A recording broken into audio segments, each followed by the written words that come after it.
At a World Cup, one tactical switch changes everything. Wingers become 10s, midfielders become forwards, defenders become shields, fullbacks change sides, and suddenly the tournament looks different. Today, we're looking at players whose World Cup roles changed overnight, very fast.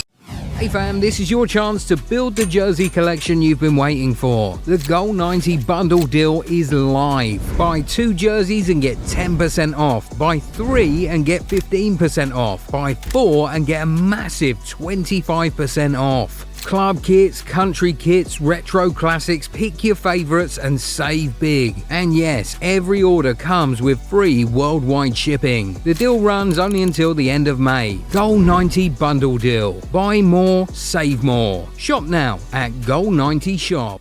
At number 7, we start with Mohamed Salah. For more than a decade, Salah has been football's most famous right-sided weapon. Give him the ball wide, let him cut inside. But for Egypt, that old formula had a problem. Opponents could trap him against the touchline, so Egypt moved him closer to the middle. Instead of playing only as a right winger, Salah began operating more like a number 10 or second striker. He could drop between the lines, combine with Omar Marmoush, pull centre-backs out, and arrive around the box without needing to beat 2 defenders first. The switch mattered immediately. Salah scored the decisive goal when Egypt beat New Zealand 3-1, their first ever World Cup win. FIFA's match report credited him with the goal that completed the comeback. But Egypt are out now. Against Argentina in the last 16, they led 2-0 with 11 minutes left, only to lose 3-2 after goals from Romero, Messi and Enzo Fernandez. The central Salah experiment helped Egypt make history. It just could not stop the champions escaping. Next up is Michael Olise. At club level, most people still see Olise as a right-sided magician. He receives wide, slows the defender down, opens his body, then bends the game with that calm left foot. But for France, Olise is something more dangerous, a number 10. And the reason was simple. France had to accommodate Dembélé and Mbappé. When Dembélé drifted inside and Mbappé attacked central spaces, they could clash in the same lanes. So the solution was clever. Move Dembélé to the right, keep Mbappé threatening the defense, and let Olise become the connector in the middle. It has worked beautifully. France are still alive and into the quarter-finals against Morocco. France's forwards Mbappé, Olise, Dembélé and either Doué or Barcola scored 12 of their first 13 goals, while Olise had 5 assists, just one short of Pele's World Cup record. That is not a winger surviving centrally. That is a winger becoming a title contender's creative hub. Now let's talk about Azedine Ounahi. Ounahi became famous in 2022 as Morocco's elegant central midfielder. He received under pressure, twisted away from tackles and helped Morocco escape danger. This time Morocco pushed him higher. Instead of only helping Morocco survive, Ounahi began helping them finish teams off. He moved closer to the forwards, pressed higher, arrived around the edge of the box. Then came Canada. Morocco won 3-0 in the last 16 and Ounahi scored twice.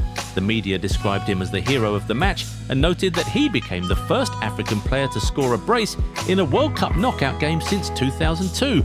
Ounahi's role is a major reason they no longer look like a team merely waiting to counter.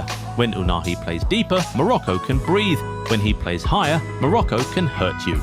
Then there is Daichi Kamada, and this one felt like classic Japanese innovation. Japan always have one player who makes you ask, wait, what position is he actually playing? Kamada has often been used as a deeper midfielder, someone who links phases and maintains the structure. But Japan moved him into a shadow striker role, and the result was immediate. Against Tunisia, he scored after just 4 minutes in Japan's 4-0 win. A P reported it was the fastest goal in Japan's World Cup history and described Kamada specifically as acting as a shadow striker when he arrived for Keito Nakamura's cross. That was his second goal of the tournament. A deeper Kamada helps Japan build. A shadow striker, Kamada helps Japan punish you. He still thinks like a midfielder, but now he appears in striker zones at exactly the wrong moment for defenders. Japan are out now after the knockout rounds ended their run, but Kamada's switch showed why Japan remain one of the smartest tournament teams. Next is Victor Lindelof, and this might be the strangest one on the list. Lindelof is a centre-back, calm, clean, experienced, and usually happiest with the whole game in front of him. So when Sweden used him as a defensive midfielder, it looked risky. But the logic was obvious. Sweden had been smashed 5-1 by the Netherlands in the group stage. When that happens at a World Cup, a coach looks at the spine of the team and asks one brutal question: how do we stop the bleeding? Someone who could sit in front of the defence, drop between the centre-backs, win second balls and add a calm passer to the first phase. Of course, there were limits. Lindelof is not Rodri. He was not going to turn under pressure for 90 minutes and control the rhythm like a specialist.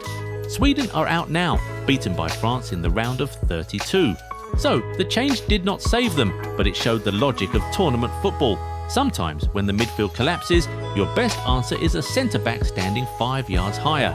Now to Charles de Ketelaere, whose switch has Belgium's attack.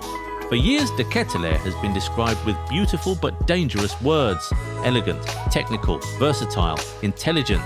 In football language, that can mean one scary thing. Nobody knows exactly where to play you. Is he a number 10, a second striker, a wide creator, a false 9? At this World Cup, Belgium gave the answer centre forward, or more accurately, false 9. At first, it looked like another experiment. Then came the United States. Belgium won 4-1. De Ketelaere scored twice in the first half. Reuters reported that he was one of the key changes in Rudi Garcia's new approach, with Belgium even benching Kevin De Bruyne, Jeremy Doku and Romelu Lukaku before the match. That is a huge call, but it worked. De Ketelaere gave Belgium movement instead of a fixed target. He dropped short, dragged defenders out, linked play, pressed from the front and opened room for runners. Then Lukaku came off the bench and scored 2. Belgium are still alive and will face Spain in the quarter-finals. Suddenly, their attack does not look trapped between the old golden generation and the new one. It looks flexible, it looks dangerous, and De Ketelaere is the reason. And finally, we have Jordan Boss, the full-back switch that sounds simple until you understand how unnatural it can be. A left-back moving to right-back might not sound dramatic, but it is one of the hardest switches in football. Your body shape changes, your first touch changes, your passing angles change, even your clearances feel wrong. Boss is a natural left-back, a flying runner who wants to overlap, cross, recover and go again. But Australia moved him to the right and somehow he became their most electric weapon. Against Paraguay, the numbers were outrageous. Opta's match centre recorded Boss with 3 shots, 3 chances created, 4 completed dribbles and 16 duels won, including 7 of 9 aerial battles. No Australian had more shots, more successful dribbles or more duels won. That is not a normal right-back performance. That is chaos wearing a full-back shirt. Australia are out now after losing to Egypt on penalties in the round of 32. And the ending was brutal. Reuters wrote that Boss was forced off with a knee injury before half-time and that Australia keenly felt the loss of his threat down the right flank. That line says everything. A left-back move to the right became so important that Australia missed him the moment he disappeared. So there you have it. 7 players arrived with one label and left wearing another. Salah moved central. Olise became France's connector.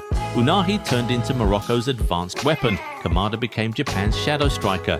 Lindelof became Sweden's emergency shield. De Ketelaere became Belgium's false 9. Boss became Australia's right-sided threat. That is the World Cup. It does not care about your normal job. It cares what tomorrow demands. One opponent, injury, weakness or brave coach can rewrite everything. The best teams are not always the most famous. They solve problems fastest. Which switch shocked you most? Comment, like, subscribe and watch.